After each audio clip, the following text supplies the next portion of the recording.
مطلب کا بہت وزن ہوتا ہے، تبھی تو مطلب نکلتے ہی رشتے بہت ہلکے ہو جاتے ہیں۔ لہجے اور الفاظ کی خوبصورتی وہ خصوصیات ہیں جو آپ کو اندیکھے انسان کا دیوانہ بنا دیتی ہیں۔ شکر کرنا سیکھو، اتنا ملے گا کہ تھک جاؤ گے۔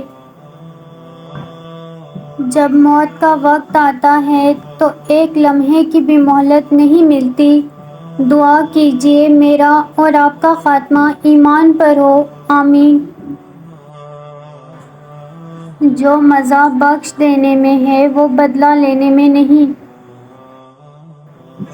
یوں تو غلط نہیں چہروں کا تصور، مگر لوگ ویسے نہیں جیسے نظر آتے ہیں۔ دکھ صرف اسے ہوتا ہے جو کسی بھی رشتے میں مخلص ہوتا ہے۔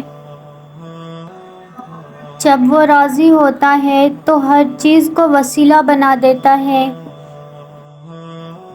انسان وہاں ضد کرتا ہے جہاں اس کو مان ہوتا ہے، اس کی ضد رد نہیں ہوگی۔ مان ختم، آواز ختم، الفاظ ختم۔ جس کی انا اس کے قد سے اونچی ہو وہ شخص رشتے نبھا ہی نہیں سکتا۔ مایوس ہو گیا ہوں آج میں زندگی کے اس سفر میں۔ مقصد کی محبتیں ہیں اور مطلب کی دوستیاں۔ تاریخ تو صدیوں میں اتنی ہی فقط بدلی، تب دور تھا پتھر کا، اب لوگ ہیں پتھر کے۔ جس رب نے دل بنایا ہے وہ اس دل کی سسکیوں سے بھی واقف ہے۔ آئینہ ہی فساد کی جڑ ہے، سب سے کہتا ہے تجھ جیسا کوئی نہیں۔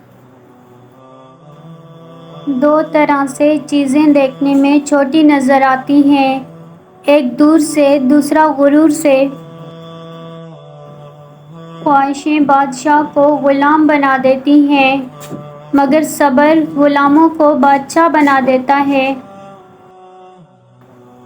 علم آپ کو درست بات کرنا سکھاتا ہے، عقل آپ کو درست جگہ پر بات کرنا سکھاتی ہے، اور دانش آپ کو یہ سکھاتی ہے کہ کہاں پر خاموش رہنا ہے۔ زندگی میں اگر برا وقت نہ آتا تو اپنوں میں چھپے غیر اور غیروں میں چھپے اپنے کبھی ظاہر نہ ہوتے۔ دل بہت قیمتی ہے، کوشش کریں کہ اس میں وہی رہیں جو رہنے کے قابل ہوں۔ ہمارے لہجے کی کڑواہٹ ہمیشہ ہماری اکڑ نہیں ہوتی، بلکہ ہماری زندگی میں برداشت کی ہوئی تلخیوں کا نتیجہ ہوتی ہے۔